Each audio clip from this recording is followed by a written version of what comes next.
Now, what I call AGI, right, in the book, right, which is the strategy and the strategic knowledge, is a different set of moods, distinctions, intentions, and practices. Right, that's AGI. It's IR4, moods, distinctions, intentions, and practices. It's an IR4 philosophy is what it is, not an IR3 one. When we use a single-purpose tool, there's a certain kind of language and orientation to it. So, pen, yeah? Because we have to do something very sophisticated, so we're using a pen, right? When kids go to school, when you went to school, this thing was there, and what you were taught is, well, I remember this with my kids, is there was a way to hold it, right? And you got schooled in how to hold it. Is that, yeah? Now, when you did, and you had your pencil, what pencils do a single purpose? The only thing they do is make marks on a page. Is that right? It's all they, right? Marks? Yeah. So, who makes the tool useful for whatever the marks are? It would be us, right? We wouldn't confuse this with that, well, let me put it this way.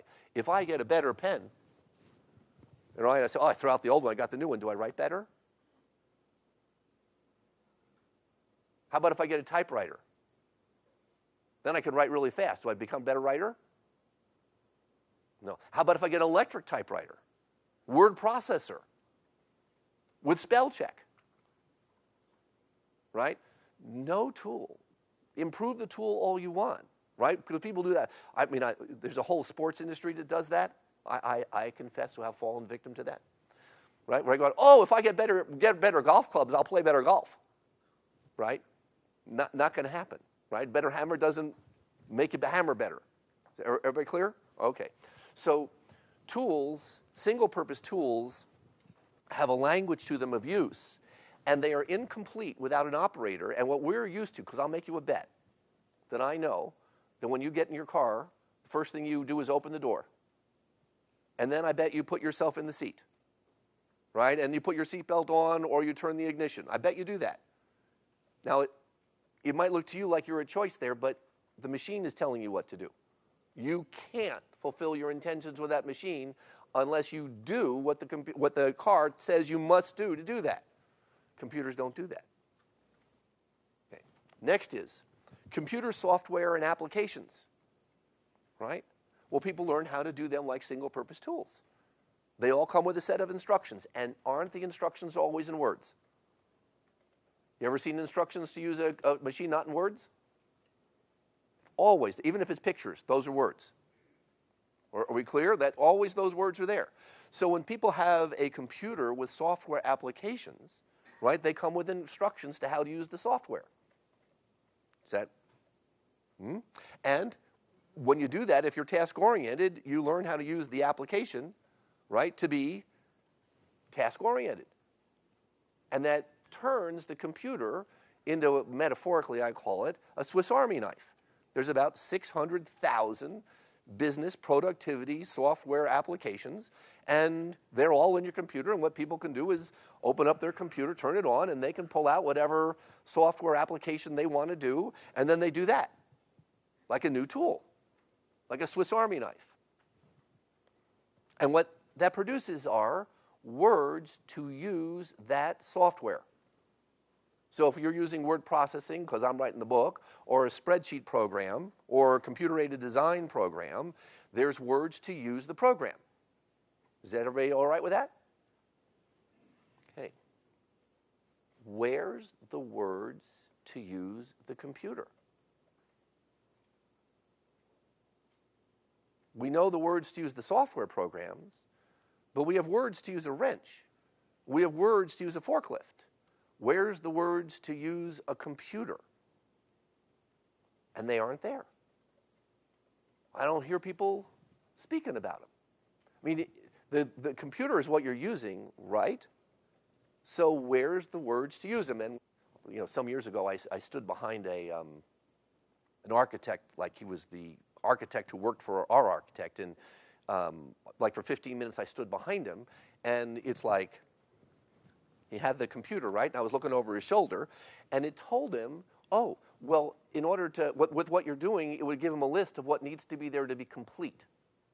The computer-aided design program said, well, if you do that, you'll need to have these things. So I went, okay, so we got the first part of how to be effective in life is you've got to have every part there. And then, if you change the roof, it would say, oh, well, then you need to change the foundation because reality, gravity, and all that stuff means that the bottom has to match the top. So it all works like computer-aided design, and it makes sure that that works. So you go, okay, well, now it's coherent with reality's operations. All right? And I was looking over his shoulder, and I was waiting for the next thing. It's like there was nothing there but how to be effective. It's like, where's being effective? Didn't say that. Right? And I was talking to a friend of mine about that, and he said, what are you talking about? And I said, well, you got dressed today, right? You know, he had blue jeans on and a vest and suspenders and like that. And I said, you got dressed today, right? And all the parts are there, I can tell. You're complete with your dress. And he said, I said, and you're coherent with reality, too, because you got your underwear on the inside, thank God, right? And you have your shirt on the right way. You didn't put your shirt on backwards or your pants on backwards. If any of you tried to do that, there was an old mystical thing where you're supposed to do that in college, and people tried that, and I looked, it didn't work well because the pants are designed to work one way, not if you put them on back. So he was coherent with reality. I said, but if you were going to the opera, what you're dressed like isn't effective. It is complete, it is coherent, but it's not effective. It won't produce whatever assessment you'd want at the opera. They went, got it. Not on the computers, how to be effective. Also, nothing showed up on the computer about how to be strategic. It was a strategy to build a house, like a task, but nothing like, and this is how you build a house so that you make enough money so that you can retire. This is how you build a house so it's strategic in a way that it builds how you need to do things. Oh, and there's nothing in the thing about how to be competitive. Nothing came up and said, make sure you have a marginal utility, and by the way, the current standards in the marketplace are this, so to produce a marginal utility, this is what you need to do with your software, with your house. It wasn't there. Does that make sense to all of you? The computers, the best ones, will get to complete and coherent, but not what's effective in the moment. That would be you, right? Not what is strategic for your life, or your business, or your career, that would be you. Not what's competitive, that would be you. Does that make sense? You and your team and your network, the language isn't there. And what I did is I invented language for the computer that lets you see, notice, observe, assess, and use all the software applications in a way that is complete and coherent and effective and strategic and competitive. And to know that everything you do on your computer is either an offer, a practice, a narrative, or a strategy. You don't need to learn all the software programs. You need to be looking for, where are the ones I can make new offers, new practices, new narratives, and new strategies, and execute the intentions of the strategy, which is build your networks, which is your power.